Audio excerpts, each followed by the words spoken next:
welcome back to Mr. D's channel, and this is part 2 on my series on the Anak Dalam tribe. Today, I'll be interviewing Mrs. Dewi.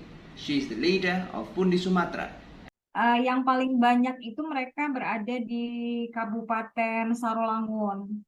Jadi, ada yang menyebut orang rimba ya, ada yang menyebut orang kubu. Untuk seni budaya, apa sudah ada seni budaya suku Anak Dalam yang dikenal di kalangan orang Terang? Sebetulnya tidak banyak juga yang terekspos ya, karena kalau di lokasi kami itu ada satu jenis tarian gitu ya, namanya tari bedeti. Tari apa? Tari bedeti. Jadi bedeti itu sebetulnya tari apa ya istilahnya ya? Dia satu jenis tarian yang ragam gitu ya. Jadi bedeti itu ada bedeti turun mandi, ada bedeti pernikahan, ada bedeti apa namanya persembahan gitu ya. Jadi dia tergantung konteksnya lah ya. Jadi itu satu ritual, satu tarian. Tarian itu dipimpin oleh dukun rombong di bagian depan gitu ya. Dia menyanyikan atau membacakan sebuah mantra gitu ya. Sebuah mantra dan diikuti oleh beberapa orang lain di belakang yang mengikuti gerakan si dukun tadi gitu. Berarti Jadi sampai dengan hari ini tarian itu masih ada dan justru kami juga mengupayakan bagaimana tarian ini juga bisa dilestarikan gitu ya, karena tidak semua dari komunitas ini juga masih menggunakan tarian ini gitu. berarti tarian adat suku Anak Dalam itu termasuk suatu sakral. Kalau dulu gitu ya, kalau dulu cerita mereka ya ini, tapi kan kalau sekarang ini bahkan kalau yang di Taman Nasional Bukit 12 gitu ya, itu yang saya tahu ada juga gitu ya tarian, tapi itu tidak mudah gitu orang luar itu untuk melihat gitu ya, untuk menyaksikan gitu. Nah, kalau yang BDT tadi sebetulnya saat ini gitu ya, mereka sudah biasa gitu untuk menarikannya di depan forum gitu ya. Jadi ada beberapa kali kesempatan justru mereka diminta menarikan itu dan mereka bersedia gitu. Jadi kalau bicara soal sakral atau tidak gitu ya, yang jelas tarian itu tidak ada musik, hanya diiringi oleh sebuah senandung ya, yang isinya adalah mantra gitu ya, pemujaan, doa-doa. Jadi isinya tuh seperti itu gitu ya, kalau menurut dukunnya gitu. Itu pemujaan terhadap itu ya, roh nenek moyang. Iya, terhadap dewa-dewa lah gitu ya. Jadi uh, apa ya, yang jelas kalau di mereka juga ada maknanya gitu ya. Jadi tidak sembarangan juga menarikan tarian ini gitu. Jadi sangat tergantung Ada ketika ritualnya ada sebelum bagi. itu. Kenapa? Ada ritualnya. Enggak. Maksudnya itu tergantung tadi konteksnya. Kalau misalnya ada bayi yang baru lahir, mereka kan ada istilah juga turun mandi gitu ya. Bayi dibawa untuk pertama kali ke sungai. Nah, itu ada BDT turun mandi. Jadi itu kan sebetulnya apa namanya budaya mereka gitu untuk sebetulnya yang disampaikan oleh dukunnya itu bagaimana meminta kepada dewa-dewa yang ada menjaga bayi itu gitu kan, melindungi dia, memberikan dia kesehatan gitu. Jadi intinya sebetulnya BDT itu doa gitu. poinnya itu adalah doa-doa. Untuk kebutuhan mereka, apa yang masih dibutuhkan dari pemerintah Indonesia? Kebutuhan suku anak dalam yang tinggal di lintas. Kalau menurut saya sih sekarang ini kan kembali lagi ke masalah ekonomi ya. Jadi eh, yang saat ini menjadi tantangan itu kan bagaimana mereka bisa memenuhi kebutuhan hidup harian mereka gitu dengan situasi hutan yang semakin habis gitu ya, keterampilan mereka yang terbatas gitu untuk mengakses pekerjaan seperti kita itu kan mereka memiliki banyak keterbatasan gitu. Sementara mereka juga nggak punya skill untuk bertani, misalnya berternak, berkebun gitu ya. Jadi yang jelas yang dibutuhkan eh, oleh pemerintah itu kan ya bagaimana pemerintah juga bisa mengalokasikan gitu ya program-program yang sifatnya bukan hanya bantuan gitu ya, bukan hanya bantuan charity, bukan hanya sekedar sembako gitu ya, yang juga nggak intens gitu diberikan, tapi kan bagaimana memberikan satu program yang berkelanjutan, program peningkatan kapasitas mereka untuk bisa lebih terampil dalam kegiatan tadi ya, life skill-nya, bertani, beternak, berkebun, Iya, misalnya gitu. berarti mereka itu harus atau apa namanya program penyuluhan itu kebutuhan mereka yang utama. Penyuluhan untuk Sebetulnya, pertanian atau sebetulnya, sebetulnya mungkin bukan penyuluhan dalam artian hanya mendengarkan PPL bercerita mengenai teori ya, tapi yang sebetulnya konkret mereka butuhkan itu bagaimana mereka juga diajak berpraktek langsung gitu. Bagaimana ketika pemerintah membuat program bukan menyalurkan bantuan beras, tapi misalnya bagaimana pemerintah itu justru misalnya membuatkan mereka kolam, mengajarkan mereka beternak kolam, bagaimana misalnya mereka diberi karena lahan-lahan mereka sekarang terbatas, cuma di sekitar lokasi perumahan, misalnya bagaimana mereka diajarkan untuk mengoptimalkan lahan yang terbatas itu sehingga bisa eh, bermanfaat gitu ya, entah itu ditanami dengan hortikultura gitu ya, sayur-sayuran, atau dimanfaatkan dengan kegiatan beternak. Jadi harusnya program-program yang seperti itu juga gitu yang bisa diberikan oleh pemerintah gitu. Nah, yang jelas kalau programnya yang pun dilakukan seperti itu gitu.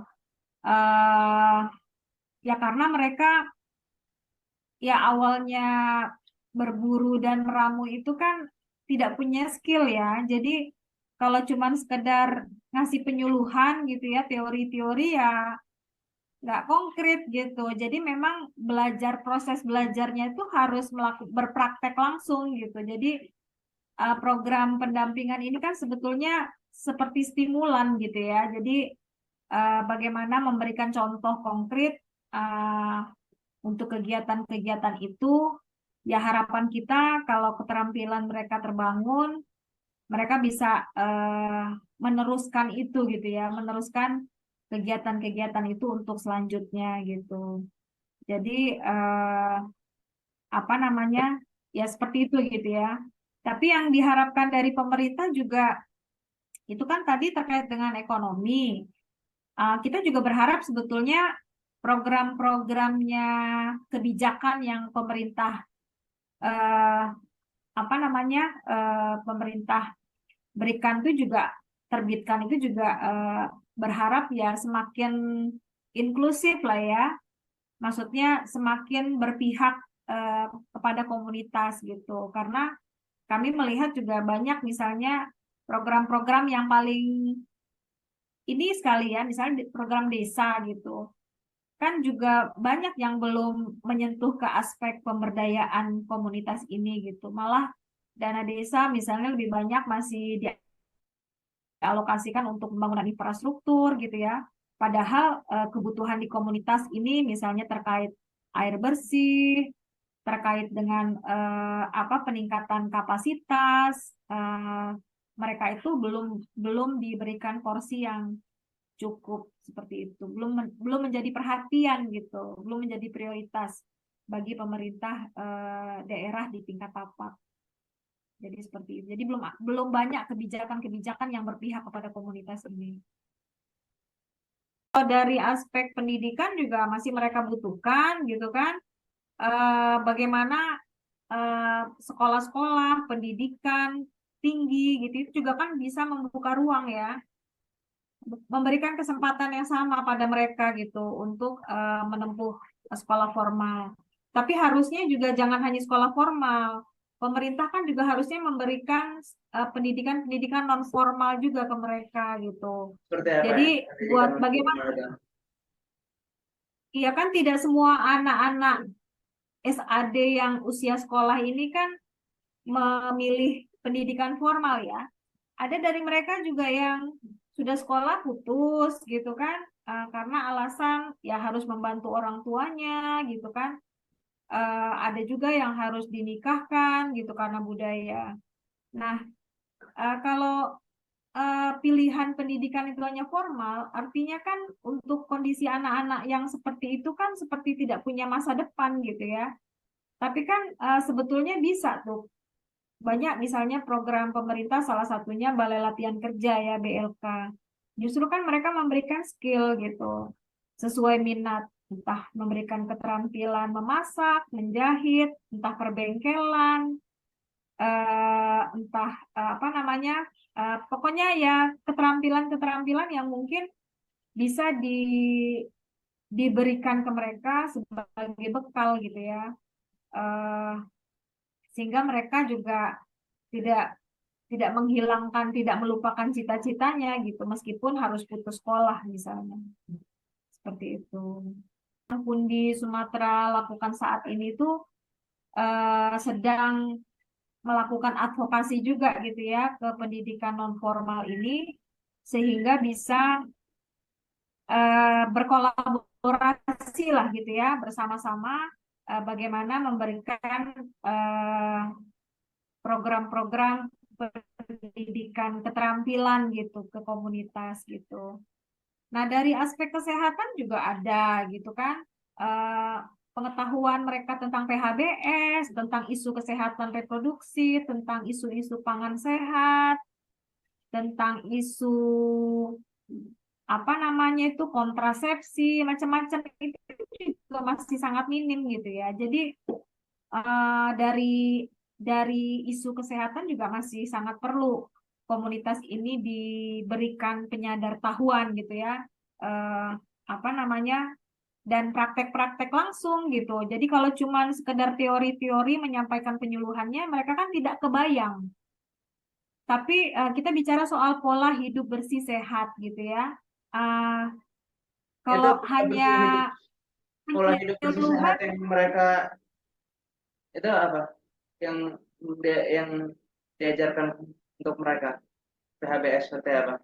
iya, jadi hal-hal sederhana gitu. Bagaimana misalnya ngajak mereka praktek mandi misalnya ya buat anak-anak. Bagaimana mandi bersih, menggunakan air bersih, menggunakan sabun, sampo, sikat gigi. Nah itu dipraktekkan gitu. Jadi nggak bisa cuma teori-teori gitu kan. Kemudian bagaimana misalnya mencuci tangan, potong kuku, bagaimana mencuci baju sehingga bajunya bersih gitu ya. Bagaimana menstrika baju biar rapi gitu. Kemudian rumah, bagaimana rumah itu disapu, dipel, jendela dibuka, buang sampah jangan sembarangan. Jadi yang begitu-begitu konkretnya itu diajak praktek langsung gitu. Masak air harus sampai mendidih sehingga lebih sehat gitu. Memasak makanannya juga harus dicuci dulu. Jadi untuk proses pengolahan makanan. Jadi yang begitu-begitu Mas Didit. Luas ya pola hidup bersih sehat ini. Cuman yang seperti itu yang dipraktekkan bersama komunitas gitu. Kalau makanan mereka apa? Dominan makanan suku anak dalam Kalau sekarang setelah yang ditindas. kalau kalau yang di lintas ini sebetulnya sama, sudah seperti kita makan beras gitu, makan nasi, tapi pola makan mereka itu nggak seperti kita gitu ya. Kadang mereka hanya makan nasi itu cuma sekali sehari gitu. Umumnya sih mereka lebih suka ikan ya, lebih suka ikan. Jadi maksudnya lebih banyak lauk dibanding sayur gitu. eh Kalau tidak makan, kadang-kadang mereka juga apa namanya mencari umbi-umbian gitu ya. Umbi, talas kan, apa namanya itu juga mereka konsumsi gitu. Tapi saat ini sih umumnya mereka sudah masak makan nasi. Berarti ada perubahan pola makan setelah mereka dilintas. Iya pasti. Karena tadi itu berburu kan udah susah dapatnya gitu ya. Apalagi sekarang mereka sebagian kan ada yang sudah memeluk Islam, misalnya sudah mualaf. Mereka berburu tidak lagi mencari babi gitu. Mereka sudah tahu itu haram gitu. Jadi ketika mereka berburu ya paling hanya cari terenggiling, itu pun tidak dikonsumsi tapi paling dijual. Mereka paling mencari hasil hutan seperti getah damar, mereka cari getah jernang gitu kan. Kemudian cari apa namanya itu buah-buahan. Jadi begitu. Kalaupun di Sumatera itu sebenarnya sumber pendanaannya dari mana, Bu? Nah, kalau kita itu sebetulnya kan Pundi Sumatera ini kan tidak hanya bekerja untuk program pemberdayaan suku anak dalam ya. Jadi sebetulnya ada program-program lain juga gitu. Kalau kami saat ini ya didukung oleh beberapa donor gitu ya. eh Ya kalau untuk kegiatan pemberdayaan di komunitas suku anak dalam ini kita ada didukung oleh kemitraan, kemudian ada juga program Basnas. Tapi untuk isu yang lain yang pun di Sumatera kerjakan ada program misalnya terkait dengan program konservasi penyelamatan satwa liar itu didukung oleh program TFCA Sumatera gitu ya, dan beberapa yang lain gitu. Jadi apa namanya ada beberapa donor yang berbeda gitu yang mensupport kegiatan-kegiatan Pundi. Kalau program Estungkara itu apa, Bu? Program Estungkara itu salah satu programnya kemitraan yang baru berjalan di pertengahan tahun 2022 lalu. Jadi sebetulnya program ini sama seperti program peduli adat ya. Sebelumnya kan namanya program peduli. Nah ini pihak penyelenggaranya masih sama, kemitraan partnership, tapi nama programnya saja yang berubah menjadi Estungkara gitu. Kalau Jadi perkembangan apa terkini, namanya? Perkembangan program Estungkara apa, Bu? kalau isunya sih isunya masih ke masyarakat adat ya.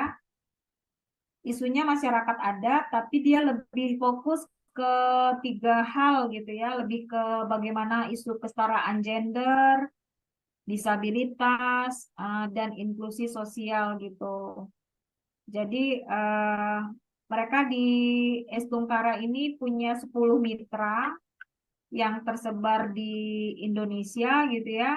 Nah, salah satunya kan Pundi gitu yang eh, pada isu masyarakat adat komunitas suku anak dalam ini dan ada 9 NGO lain yang juga menerima apa dukungan program dari Estungkara ini gitu.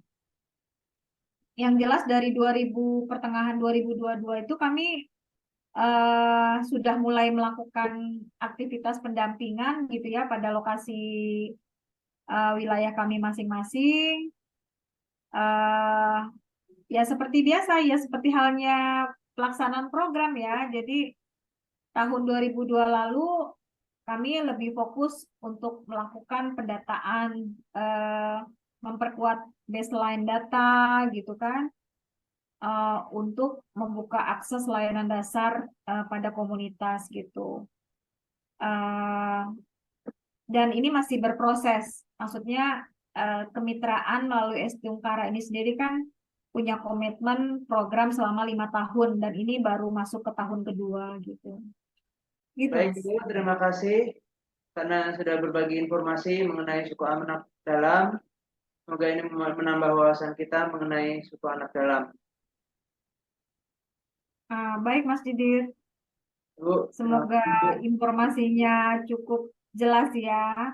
Cuman yang pasti yang pun dilakukan ini kan hanya sebagian kecil gitu ya, tidak bisa juga mengatasnamakan kondisi suku anak dalam yang ada di Provinsi Jambi gitu. Jadi apa yang kami lakukan di lokasi 1-2 lokasi itu belum tentu strateginya, pendekatannya itu bisa dilakukan untuk komunitas yang ada di lokasi lain gitu ya. Jadi karena kondisi komunitas ini kan di satu tempat di tempat yang lain itu juga mengalami tidak sama gitu situasinya, permasalahannya gitu ya. Jadi apa namanya yang jelas kami juga masih sangat terbatas gitu ya mendampingi menyentuh rombong-rombong yang ada ini dan masih banyak yang belum tersentuh oleh program pendampingan dan pemberdayaan gitu. Jadi yang saya ceritakan tadi adalah pengalaman dari pendampingan yang pun dilakukan di lokasi-lokasi pemberdayaan yang pun di luar itu mungkin ada rekan-rekan NGO lain yang lebih menguasai informasi dan perkembangannya seperti itu. Baik Ibu, terima kasih atas semua informasinya. Ya, baik sama-sama Mas Didit. Ibu, Assalamualaikum. Waalaikumsalam. And that is the report for today, which is very interesting. Thank you for watching and see you in the next episode.